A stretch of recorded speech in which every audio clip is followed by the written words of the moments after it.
Buat Allah membolak-balikan hati itu lebih gampang dari kita ngebolak-balikin tangan kita. Gampang banget nih. Jadi nggak ada yang di mata Allah atau dalam persepsi Allah ada hati yang kayaknya nih susah banget nih dibolak-balik. Jadi kamu mending nggak usah ke situ lagi deh. Saya juga kewalahan ngebolak-balik hati dia. Enggak, mudah. Terus kenapa ada yang dibiarkan, ada yang dibalikan hatinya? Karena ada yang pantas, ada yang tidak pantas. Jika kita sudah punya kepantasan, Allah akan balikan hati kita kepada kebaikan.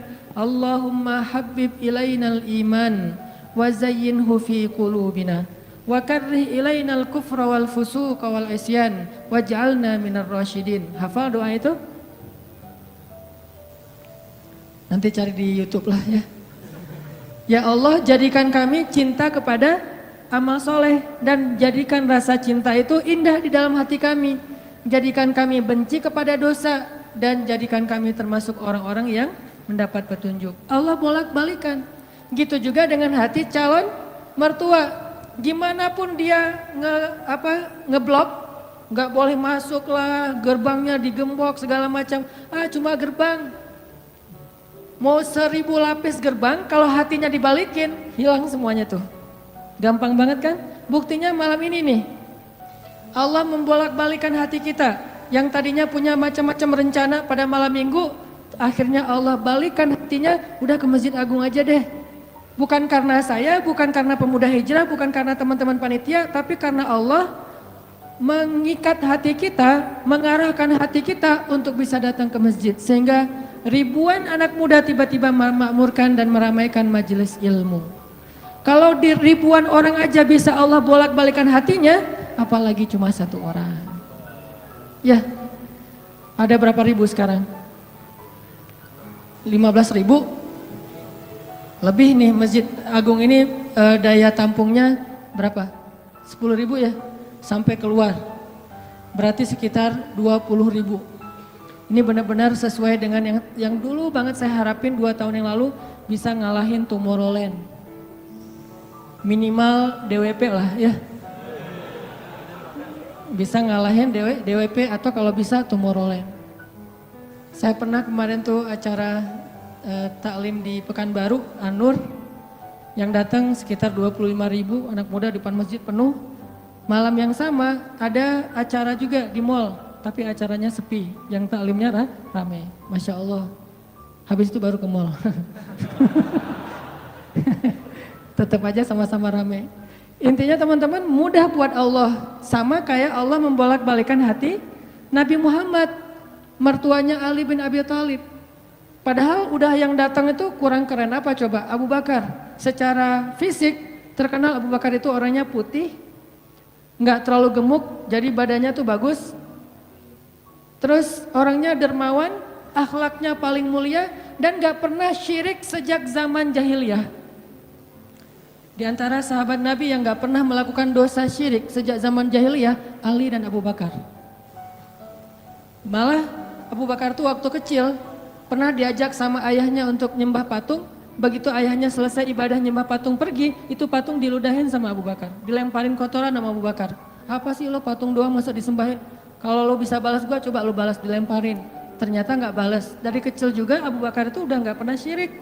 Orang yang sangat terjaga, hanif.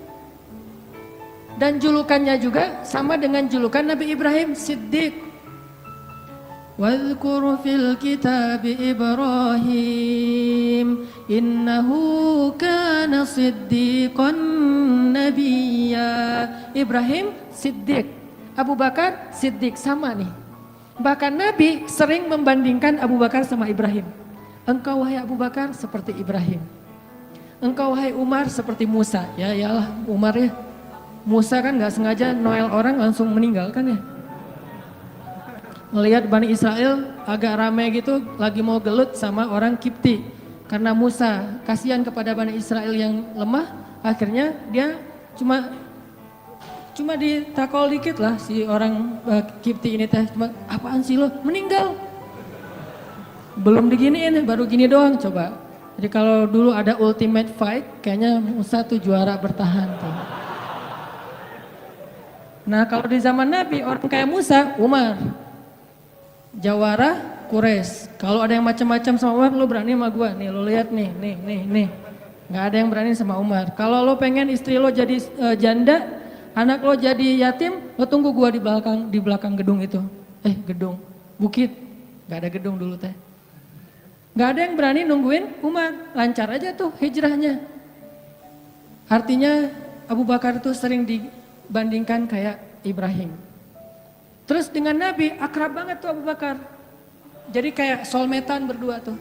Belum dapat risalah Islam juga, Nabi itu kalau jalan sama Abu Bakar jalan yuk kemana? Ngopi, kalau bahasa kita teh. Ngopi sama Abu Bakar berdua. Dari zaman sebelum Islam juga Nabi itu dalam tanda petik udah sering ngopinya sama Abu Bakar. Coba, enak gak nolak teman ngopi kita? Agak susah kan dia ngajak kemana, gak enak kan nolaknya, yaudah gue datang gitu. Ali ngerasa, wah nih yang datang nih saingan berat nih. Pernah bersaing dengan orang kayak gini? Pernah, cuman sering kalah. Gak ada saingan juga masih ditolak ya, apalagi ada saingan. Nah itu mah saya banget, bukan teman-teman. Udah biasa ditolak, pada akhirnya diterima juga. Karena saya gak mau menyerah.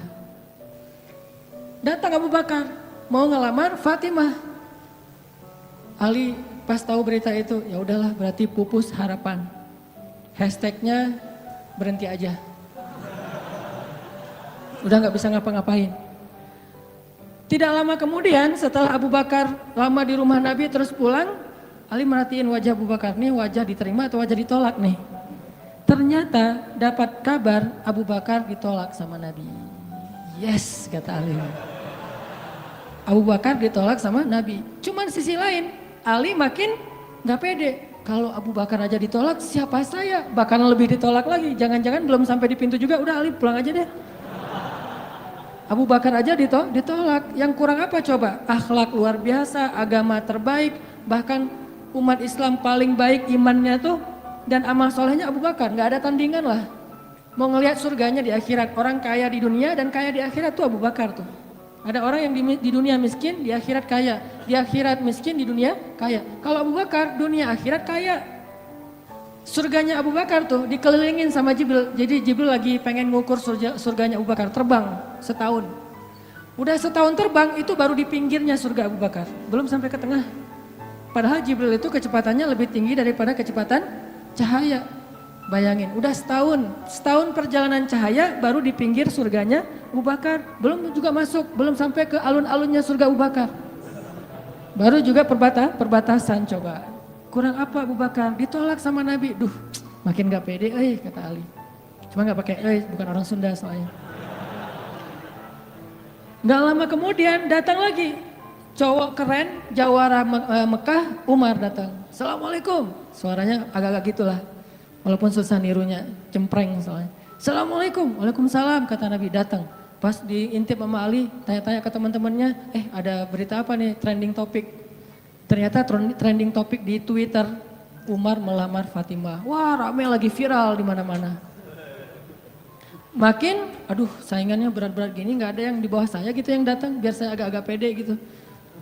Ternyata Umar pulang juga ditolak lagi sama Nabi. Ali yes tapi tuh gimana ya kalau Umar aja ditolak yang paling kuat bisa menjaga Fatimah banget kan. Kalau ada apa-apa Fatimah tenang aja ada gua. Naik motor berdua sama Umar gitu kan zaman kita mah ya. Sengaja gak bawa jas hujan. Kalau udah hujan buka baju kasih ke ceweknya. Gak pakai baju memotoran. Cowok banget lah itu mah ya. Pulang-pulang sampai ke rumah minum antangin. Umar tuh jawarannya, Nabi kan pasti tenang banget ngasih. Nabi juga diem aja. Ini teladan orang-orang soleh. Jadi yang keren tuh bukan yang gampang marahin istri, tapi yang gampang dimarahin istri. Setuju yang di atas? Cowok keren itu bukan yang gampang marahin istri, tapi yang gampang dimarahin istri. Pah, ya mah. Di dalam rumah tuh, ya mah. Di luar, apa lo? Tuh cowok keren tuh. Pas Nabi keluar, ada Umar. Ya Rasulullah, Umar gak mau ngebahas, gak mau komen lah. Daripada komentar di blog kan, diam aja deh gitu. Udah selesai jalan sama Umar. Umar nanya, ya Rasul saya tadi habis dimarahin istri. Mau ngajak Rasul ngopi, curhat. Nabi juga lagi dimarahin. Kata Nabi, bagaimanapun dialah yang mengurus rumah. Dia yang mengurus aku, keluargaku. Nabi nyebutin kebaikan-kebaikan istri. Nggak mau nyebutin, dasar emang perempuan emang kayak gitu ya. Saya tuh Nabi loh, masa Nabi dimarahin, kamu paham gak sih perasaan aku gitu. Nggak, Nabi nggak ngomong kayak gitu. Nabi cuma membicarakan kebaikan istrinya. Umar yang datang ditolak. Akhirnya Ali udahlah, mau kayak gini mah kayaknya udah nggak mungkin deh. Abu Bakar ditolak, Umar ditolak, berarti ada standar di atas mereka berdua. Yang kaya raya ditolak, yang paling eksis berpengaruh, jawara ditolak. Ya saya nggak punya dua-duanya. Masih kecil soalnya, nanti kalau dia udah dewasa, Ali emang jawara juga tuh. Malah gladiatornya Nabi kan, ketika orang nggak berani menantang seorang musuh, Ali yang berani. Saya Rasulullah, Ali itu. Akhirnya Ali diam-diam aja, udah nggak mau ngebahas lagi tentang Fatimah. Udah aja tutup bab tentang Fatimah. Sekarang yang lain aja deh. Tapi teman-temannya ngegojlokin terus. Ali. Kalau bahasa kita jomblo gitu. Dibully terus. Ustadz posting bully. Teman ngomong gak bully. Pokoknya bully nasional aja. Karena dibully-bully terus. Akhirnya Ali memberanikan diri. Ya udah datang deh. Bertamu. Pokoknya malam ini diterima, ditolak. Walaupun kemungkinan besar ditolak. Saya harus datang dulu nih sama Nabi. Beraniin diri. Gak usah majang mikir. Datang. Assalamualaikum, waalaikumsalam. Ali masuk. Nabi kan senang banget sama Ali ya. Kesayangan Nabi banget lah pokoknya Ali itu. Duduk, ada apa Ali? Enggak, cuma pengen silaturahim. Nggak ngomong apa-apa coba. Cuma pengen silaturahim. Nabi sehat, mau diambil air hangat. Oh pokoknya gitu-gitu aja. Ali ada apa? Enggak ada apa-apa ya Rasulullah. Cuma kangen aja pengen duduk sama Nabi. Kayak gitu aja terus. Lama-lama Nabi kan paham. Dan Allah yang kasih wahyu. Ali, kamu gimana sama Fatimah? Langsung Fatimah. Kebayang gak sih perasaan kita tuh sama orang yang kita kayak udah ngeklik banget, udah habis-habisan, pokoknya kalau gak dia saya mending gak usah nikah deh, gitu ya. Kalau gak dia mending saya jomblo aja seumur hidup. Kalau gak dia mending saya bunuh diri aja. Udah gitu bunuh dirinya gak mati lagi kesangkut di tiang listrik. Ali itu udah hatinya tuh udah kena banget sama Fatimah dan itu karena Allah yang mengikat hati mereka berdua. Pas Nabi bilang gitu, Ali langsung curhat. Ya Rasul, ya saya pengen, tapi saya nggak punya apa-apa. Kata Rasul, kamu punya apa? Saya di rumah tuh cuma punya 3 barang, 1 pedang, 1 onta, 1 baju besi. Nggak punya emas, nggak punya apapun. Kata Nabi, kalau pedang kamu butuh untuk berperang.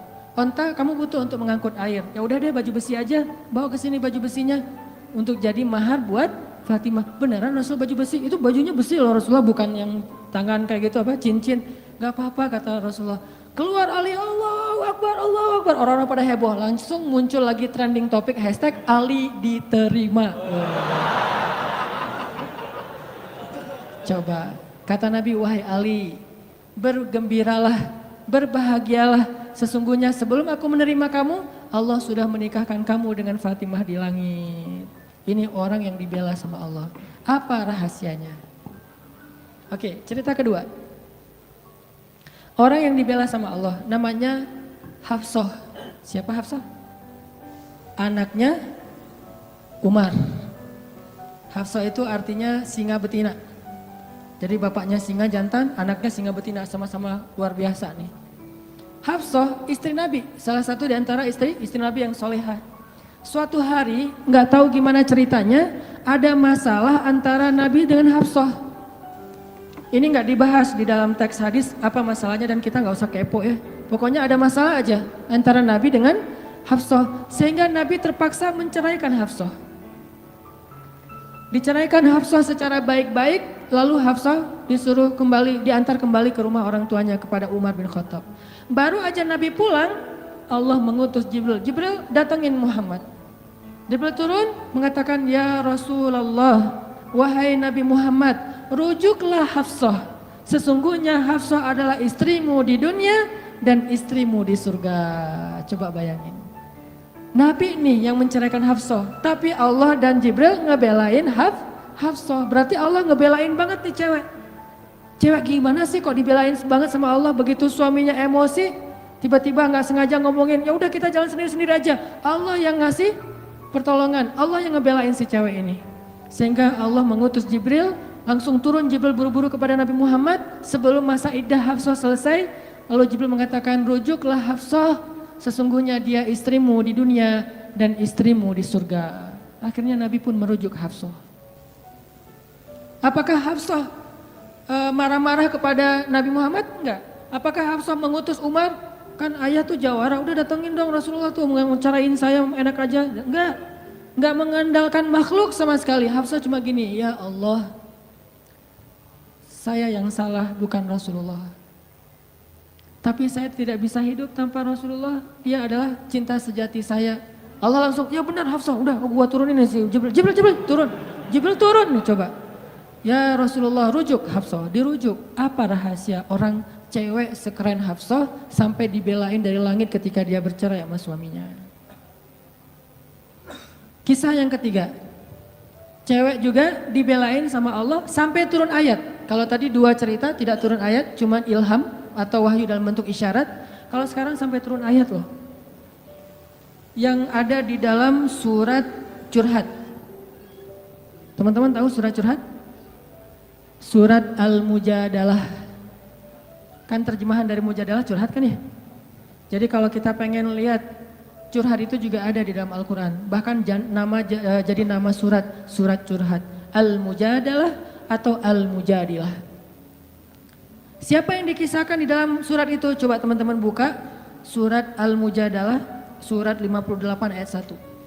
Yang punya aplikasi Al-Quran di handphonenya, coba buka surat 58 ayat 1, Al-Mujadalah. Kita lihat nih, gimana Allah ngebelain seorang cewek yang disebut di dalam ayat itu. Saya bacain ya. A'udzu billahi minasy syaithanir rajim. Yuk, bareng-bareng.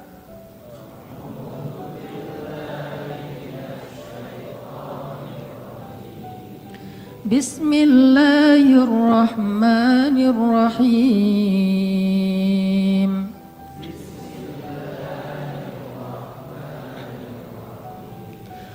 قد سمع الله قول التي تجادلك في زوجها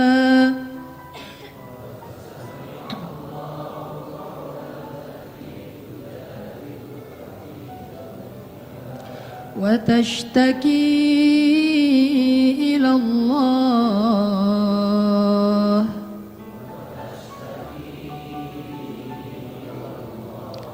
والله يسمع تحاوركما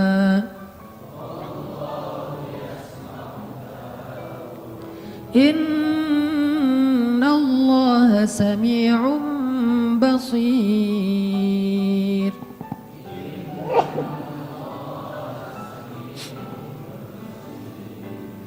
Sungguh Allah telah mendengar ucapan seorang perempuan yang meminta nasihatmu tentang suaminya, dan dia curhat kepada Allah, dan Allah mendengar percakapan kalian berdua.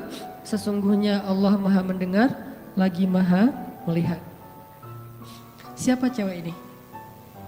Namanya Khawlah bintu Sa'labah. Namanya Khawlah. Catat tuh, biar kita kalau ngegosip, gosipnya tentang sahabat. Siapa istri Nabi ini gosip ya? Tapi gosip yang benar. Siapa istri Nabi yang pintar masak? Jarang dengar kan?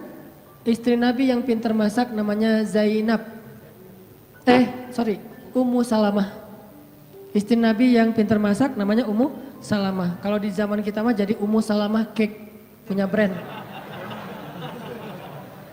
Pokoknya kalau Ummu Salamah udah masak, Nabi itu senang banget. Masakan kesukaan Nabi itu dimasakin sama Ummu Salamah. Nah sekarang kita ngebahas cewek lain nih yang dibela sama Allah pas dia lagi ada masalah dengan suaminya, namanya Khawlah bintu Sa'labah.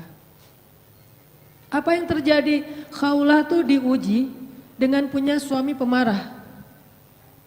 Orangnya tuh gampang bete, gampang marah-marah. Pokoknya kalau udah jalan sama suaminya, di jalan dia marah-marah aja. Sama supir angkot marah, sama motor marah, marah aja kerjaannya. Dasar nih orang gak bisa nyetir, dasar nih angkot, dasar. Kerjaannya marah-marah. Dan kalau istrinya salah dikit dimarahin sama suaminya. Sampai suatu saat saking suaminya ini udah marah dan emosi banget, suaminya pun menzihar Khawlah. Apa menzihar? Menzihar itu menyebutkan istri seolah-olah jadi ibu sehingga dia menjadi haram buat suaminya, kayak ditalak 3 gitu. Kamu buat saya seperti ibu saya, berarti udah nggak bisa lagi jadi suami istri, udah jadi kayak ibu dan anak. Itu tradisi Arab jahiliyah. Nah gara-gara dia dizihar sama suaminya, dia kan bingung. Terus kalau saya udah digituin, apakah saya masih boleh serumah sama suami saya? Masih boleh tidur bareng dengan suami saya? Kan bingung nih. Minta nasihat dan fatwa kepada kiainya. Waktu itu adalah Rasulullah SAW. Datang nih kaulah ke Nabi dalam wajah yang sedih. Baru dizihar, ditalak 3 sama suaminya, dia datang, ya Rasulullah. Apa hukum seorang suami yang mengatakan kepada istrinya, engkau bagiku seperti punggung ibuku. Artinya udah nggak halal lagi. Nabi mengatakan kalau gitu engkau wahai Khawlah sudah cerai dengan suamimu. Udah nggak bisa lagi bareng. Bersabar wahai Khawlah. Akhirnya Khawlah pun pulang dalam keadaan sedih. Dia curhat kepada Allah, ya Allah. Memang suami saya itu banyak salahnya. Memang suami saya itu pemarah. Tetapi dialah cinta pertama saya. Coba. Ketulusan cinta cewek. Dialah cinta pertama saya dan dia gimana bisa hidup, siapa yang akan ngerawat dia kalau dia menceraikan saya? Selama ini yang ngerawat dia cuma saya. Ya Allah, bagaimana ini? Watashtaki ilallah. Minta nasihat kepada manusia tapi curhat kepada Allah, itu ayatnya tuh. Tujadiluka watashtaki ilallah. Dia minta fatwanya kepada kamu Muhammad tapi curhatnya kepada Allah. Jangan terlalu sering curhat kepada manusia. Bahaya. Apalagi dua-duanya masih jomblo. Kita curhat ke teman kita, gue lagi kecengin cewek nih, kayaknya soleha banget, hafal juz 30. Oh gitu?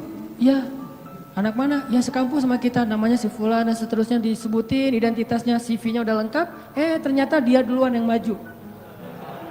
Ditikung di tengah jalan, kan itu berat banget ya. Gara-gara apa? Kok dia tahu tentang cewek itu? Gara-gara curhat kita. Allah tidak pernah menikung hambanya. Hamba sesama hamba saling menikung. Muncullah adegan nanti datang di acara wedding mantan. Udah gitu nyanyi kayak gitu yang baper-baperan gitu ya. Nangis berjamaah. Ini karena sering curhat kepada manusia. Manusia juga kadang-kadang nyebelin. Kita curhatnya sedikit baru opening, dia udah balas curhat lebih banyak lagi. Gua habis diputusin. Caranya nggak enak lah gitu. Gimana nggak enak? Dia cuma ngomong gini, kita jadi adik kakak aja ya. Kan berat banget buat gua. Oh gitu, lu masih mending. Gua lebih parah dari itu. Cerita dia tuh. Akhirnya dia yang curhat sama kita. Itu ke manusia. Kalau ke Allah nggak gitu. Allah maha sami'un, maha mendengar. Arti sami'un itu nggak pernah lelah mendengar. Itu arti sami. Nggak pernah lelah mendengar. Kita curhat semalam suntuk juga, Allah tetap sayang sama kita. Udah ya, kelamaan curhat kamu, yang lain hamba-hambaku masih banyak tuh. Gak ada kayak gitu. Makin kita lama curhat sama Allah, makin Allah sayang sama kita. Makin kita lama curhat kepada manusia, makin dia sebel sama kita. Bayangin kita telepon teman kita, baru juga 10 menit, maaf ya udah lowbat. Maaf ya gua harus ngangkat jemuran. Maaf ya dan seterusnya. Manusia, tapi Allah sami'un, maha mendengar. Arti maha mendengar ini, Allah tuh gak pernah bosan ngedengerin curhat hambanya.